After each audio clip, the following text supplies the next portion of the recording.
Welcome to the Whole Food Plant-Based Cooking Show, where we make plant-based cooking easy. I'm Jill, and today we have a super delicious but easy apple cake for you to try. Super yum. It's the all-free whole food plant-based cooking show.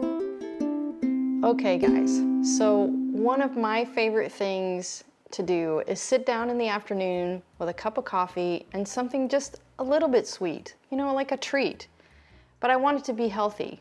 So I've created this delicious apple cake for you, and it has this ooey gooey caramel frosting on the top with my favorite roasted pecans. I absolutely love this cake.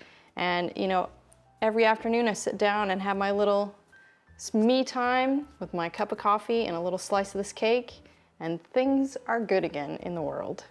So we're just gonna get started. We're gonna get started with the dry ingredients. And the flour we're using today is oat flour. So I just started with 2.5 cups of rolled oats, and I just blended them in my blender until it made flour. So it comes down to 2 cups of oat flour. So that's what we're starting with. And then I have 1/2 cup of almond flour, or you can use almond meal. 1.5 teaspoons of baking soda.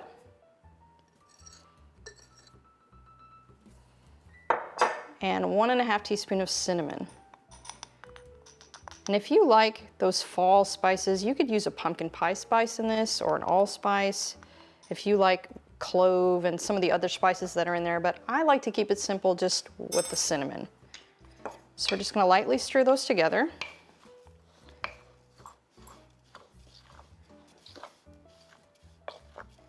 And now we're gonna move on to the wet ingredients. So instead of refined sugar, we are going to use dates, because dates are a whole food and it's very healthy sugar for you to have. So this is 1 cup of dates already pitted, 1 banana, and as you see how nice and brown and speckly it is? This is when the bananas are the most ripe, and it's going to give you a little of that extra sweetness. Put that in there. 1 tablespoon of apple cider vinegar. And 3/4 of a cup of unsweetened almond milk, but you can use whatever plant milk that you choose. But make sure it's unsweetened, because we're sweetening with the dates. And then 1 teaspoon of vanilla extract.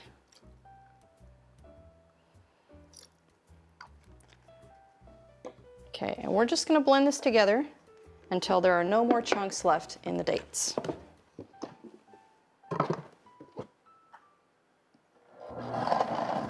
While we're waiting for that, I'd like to share with you some background on our show. The Whole Food Plant-Based Cooking Show is a crowd-funded show, which means our content is made possible by the generous patronage of our paid membership community, who share our common goal to teach the world how to easily and permanently switch to a plant-based diet. My husband and I create these free weekly cooking shows to share all of the delicious recipes that we use every day in our own family kitchen. Our recipes are now used by hundreds of thousands of viewers every month from all over the world. Our paid memberships offer additional perks, like access to our ebooks and in-depth courses, including our 28 Days Plant-Based Made Easy course, where we offer a step-by-step guide to making the switch to a fully plant-based diet. With meal plans, shopping guides, daily learning materials, and over 65 of our favorite recipes. If you love our content and find it's helping you to live your best plant-based life, please join us on our mission to share this life-changing message with the world and become a supporting member today by following the link in the description. It is the continued growth of our supporting member community that makes this show possible. Okay, let's get back to the show. Okay, nice and smooth and creamy. Just gonna pour that in there. Try to get all of that extra goodness out of there with my spatula. And I have my oven preheated to 350 degrees.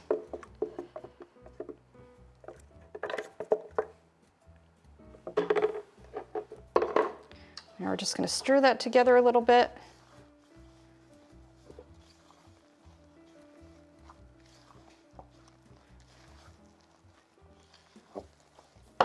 we're gonna add the apple.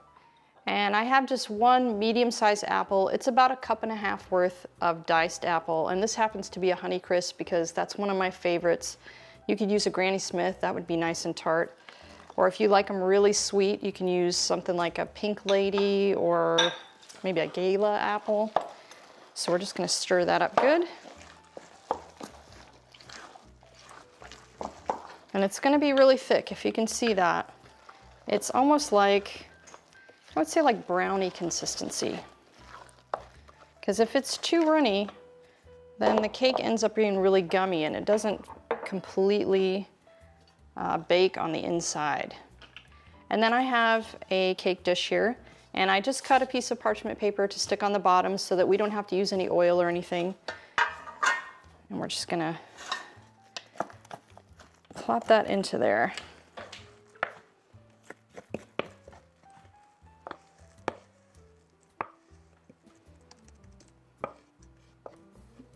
I'll grab my spatula again so I can get all of that out of there.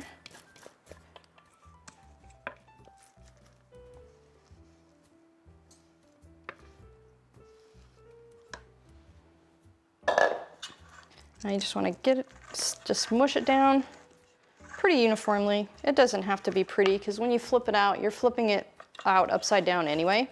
So you're not going to see this surface of it.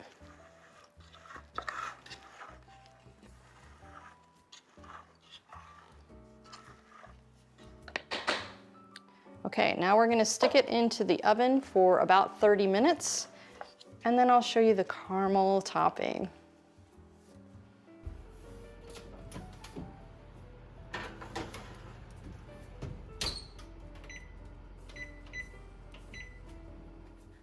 Okay, so the cake is out. So I took it out and let it cool for about 15 minutes, and then I plopped it out onto my little cake tray here. And about 5 minutes before the cake was done, I put my pecans on a pan and I used up the last 5 minutes to toast the pecans. So those are that. But now to the best part, the caramel sauce. So we have 1 cup of dates already pitted, 1 cup of water, 1/2 cup of almond milk, the same unsweetened almond milk, or whatever plant milk you choose. And about 1/2 teaspoon to a teaspoon, I'm gonna do a little bit more, of vanilla. And we are just going to blend this until it's really, really creamy.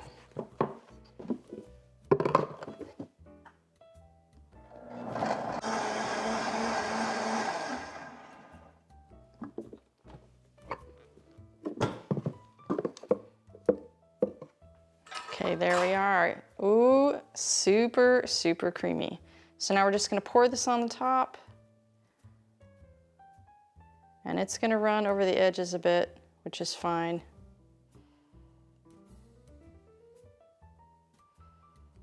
Though it's probably gonna make a mess here on my cake plate. But you could just put it on a regular plate that has a little bit of a lip so it will catch all that caramel sauce. I'm just gonna save a little bit in here, and then when you get your slice out, then you can always pour a little bit more over on top, which is so yummy. All right, so I am just gonna push a little bit more of that caramel sauce to the edge so that it will just drip over the edge just a little bit.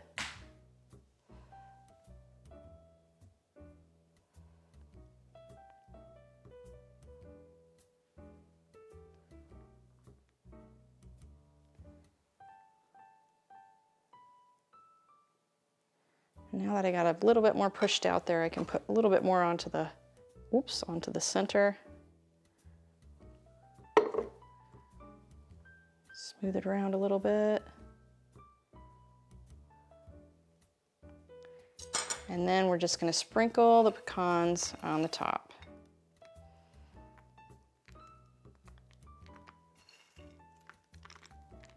And this is about, between 1 cup and 1.5 cups of pecans. It really is just to your liking.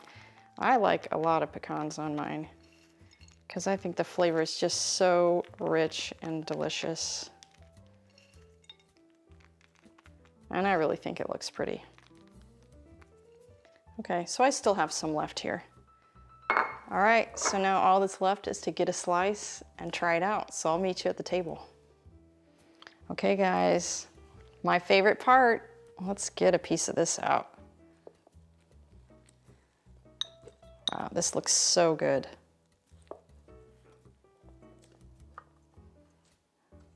It's always hardest getting that first piece out, right?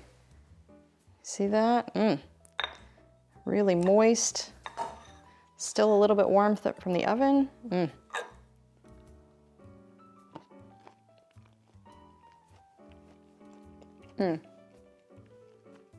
That is so good. So be sure to like this video, guys, and try it out because you are going to love it. And I'll see you next time.